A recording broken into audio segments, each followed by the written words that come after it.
جەلال بەرزنجی یەکێکە لە شاعیر و نووسەر هاوچەرخەکانی کورد کە خاوەنی چەندین خەڵاتی ئەدەبی گەورێ و لە وڵاتی کەنەداش بە تایبەتی چەندین جار کتێب و بەرهەمەکانی بوونەتە پەرفرۆشترین لە کەنەدا. لە ئێستادا لە مەراسیمێکدا و بە ئامادەبوونی ژمارێکی زۆر لە ئەدیبان و نووسەران و شاعیران لەلایەن وەزارەتی ڕۆشنبیری و لاوانی حکوومەتی هەرێمی کوردستانەوە خەڵاتی ڕێزلێنان بەخشرایە ئەم شاعیرە گەورەیە.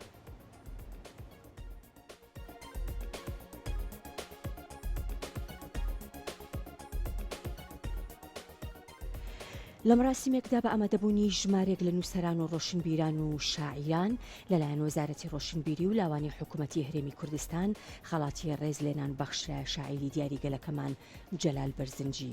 شاعیر جەلال بەرزنجی لە ساڵی 1953 لە شاری هەولێر لەدایک بوو و خاوەنی چەندین کتێبی شعریە و چەندین خەڵاتی ڕێزلێنانی نێودەوڵەتی پێبەخشراوە و ئەمڕۆژ لەلایەن وەزارەتی ڕۆشنبیری و لاوان خەڵاتی ڕێزلێنانی پێبەخشرا. لە هەمان کاتدا چەپکە گوڵی ڕێز و وەفای لەلایەن ناوەندی هەولێری مەکتەبی ڕاگەیاندنی یەکێتی نیشتیمانی کوردستانەوە پێشکەش کرا.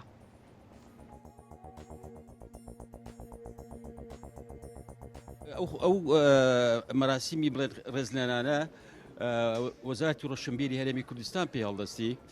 بەڕاستی زۆر دڵخۆشم. من زۆر جار لە دەرەوە لە 2002ەوە خەڵات دەکرێم ڕێزم لێ دەندرێ، بەڵام خەڵاتی ئەو جارە چکە لە ماڵەوەیە وەکو دەڵێ لە زێدمە لەو شوێنەیە کە دایکمی لێیە تایم و چێژێکی تایبەتی هەیە. زۆر سوپاسی وەزارەتی ڕۆشنبیری و پێشتریژێکی نووسەرانی هەولێر لقی هەولێر دەکەم کە لە مەراسیمێکی گوڵباران ڕێزیان لێنام و ئەو خەڵات و ڕێزلێنانە ئەو جارەوەیان کرد زیاتر کە دەڕۆمەوە کەنەدا زیاتر بیری ئەو ئینسانە جوانانەی کە سەپۆرتیان کردم و ئەو ئاهەنگانیان بۆم ساز کرد بکەم و زۆر سوپاس.